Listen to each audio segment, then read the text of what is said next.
All right, what's up, everyone? I'm gonna make this like a Mental Monday-ish to parents, to coaches, probably to athletes. So I want to let you know what kind of coach you should be around. So there was this video going around recently that got a lot of attention because the person it was called Pursuit Wrestling. I don't know the guy's name, but he put in the title, Carter Starocci makes $1.3 million. But then the whole video was just him telling kids to hold themselves back. And I have some strong issues with this, and let me explain them. But let's start with, I actually have no issue with the hold back. By birth year, if you look at kids in school, in 8th grade, they're either a second year 14U, first year 15U. It is an anomaly when a kid has both 16U years done by the time they get to high school. That means they're like a double holdback.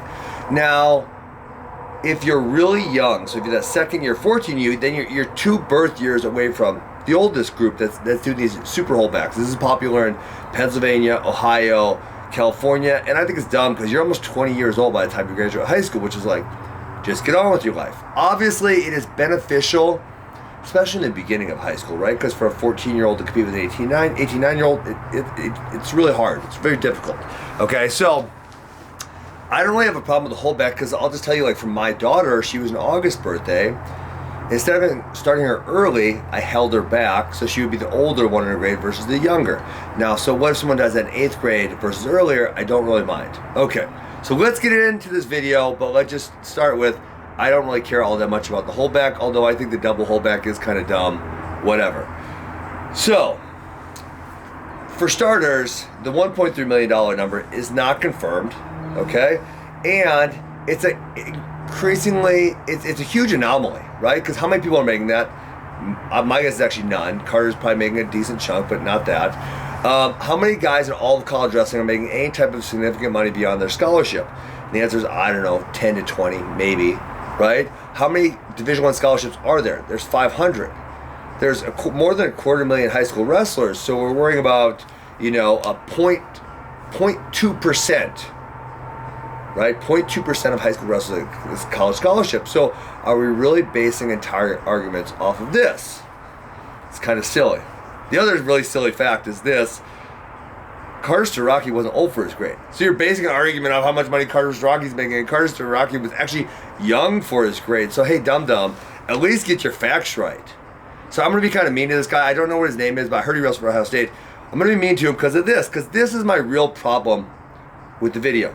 The way he was speaking to middle school kids. Now, this is a way you could speak to your peers. If I'm a college guy and that's a college guy, I can speak to him very frankly, very bluntly, very aggressively. Some people still won't like that. That's fine, but I think it's appropriate. But when you're a mentor, when you have authority, so he is the coach, he is an adult at some point. I think he's younger than me, so I don't know if he's late 20s, early 30s, whatever.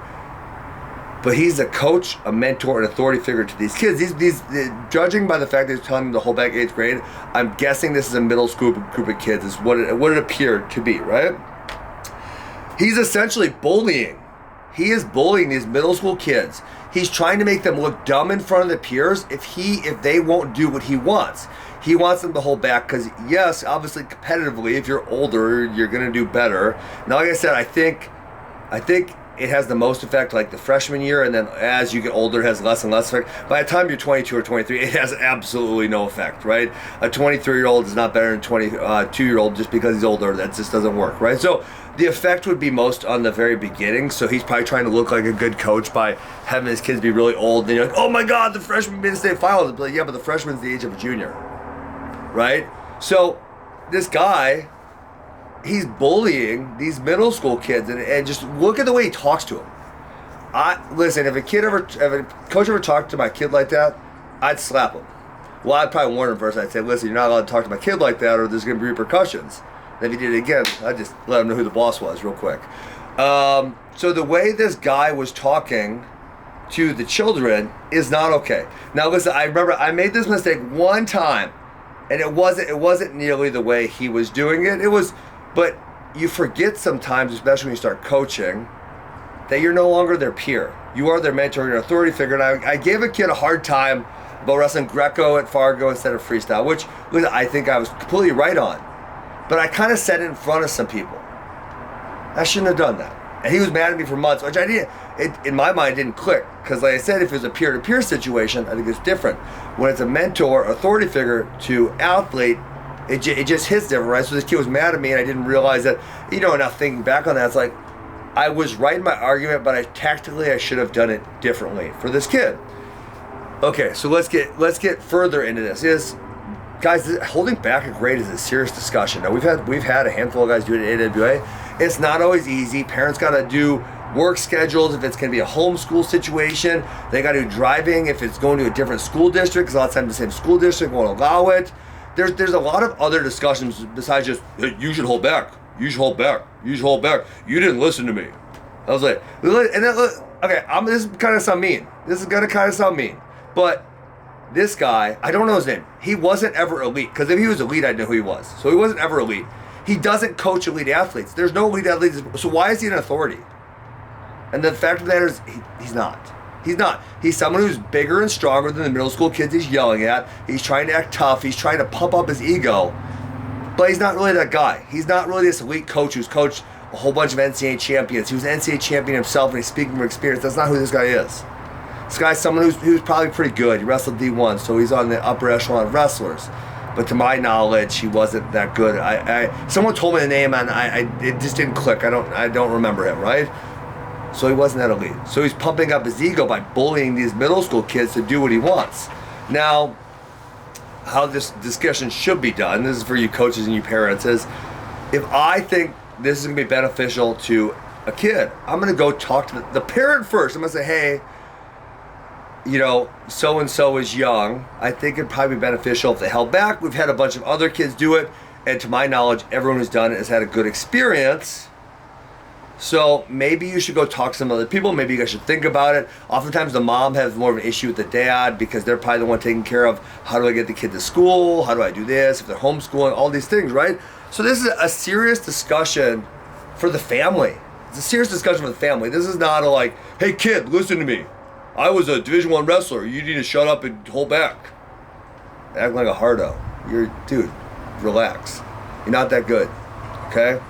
I know it sounds like I'm being mean to this guy, but this guy needs someone to be mean to him because he was being mean to high schoolers. So again, this is me, an adult, talking to another adult, not me bullying some middle school kids like this guy was doing. Okay, so this is a discussion that should be had with the family, right? And it's probably gonna, in my experience, you're gonna mention it. Hey, talk to other people. They're gonna come back and they're gonna say, what about this? What about that? And you say, well, this is how this family did it, or this is how that family did it, or hey, let me give you their phone number, and they can talk about it, and they're gonna make the decision. It is their decision. You as a coach, you can give them guidance, but it is their life. It is the path that they're forging for themselves, and you can't ever forget that. You're just the coach. That's it. You can't force them to do anything. And so then the last thing is that in cases where athletes, I'm going to give you two really good ones. In cases where athletes choose a decision that was not what you advised, you still support them. You still support your athletes because they're your athletes and you want what's best for them. And are they going to listen to every decision you make? And the answer is, of course not. But as a coach, you still support them. Okay? And so I'll give you two good ones. Keegan O'Toole. Like 3 days away from Fargo, I think it was his sophomore year. He's like, he calls me. We're at Fargo, so Wisconsin's a Fargo camp. I'm out to him. He says, hey Ben, I want to go up to 138 from 132. I said, no. I said, you're not that far away. I think he's only 4 or 5 pounds away from weight. I said, you're not that far away. You got to make it once. You got to make it 2 days later. You've beaten everyone at the weight. I think you can win this. I think this is the best weight class for you. I really think you need to do this. And we kind of had a back and forth. And I can't remember if he called me or texted me like an hour later. He said, hey Ben, I'm going up. I said, all right. Let's go win the national title at that weight class.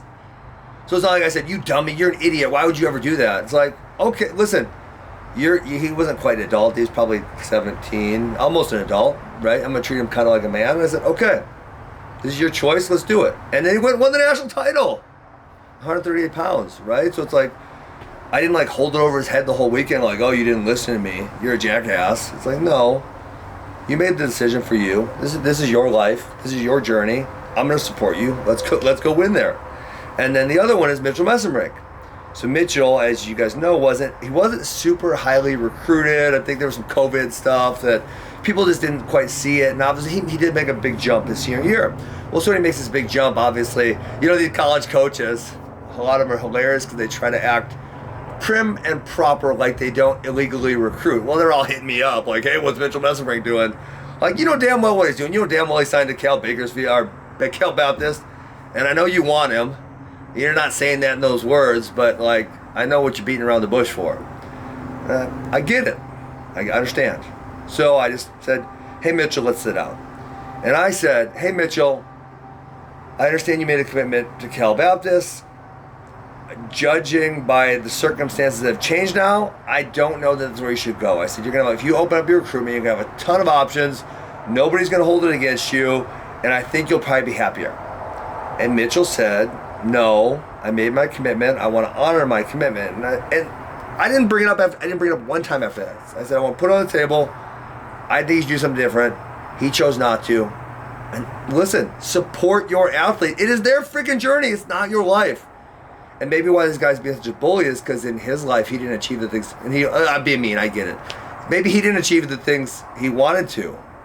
He's trying to live vicariously. That's what a lot of parents do, unfortunately. Right? It's hard. I get it. Right?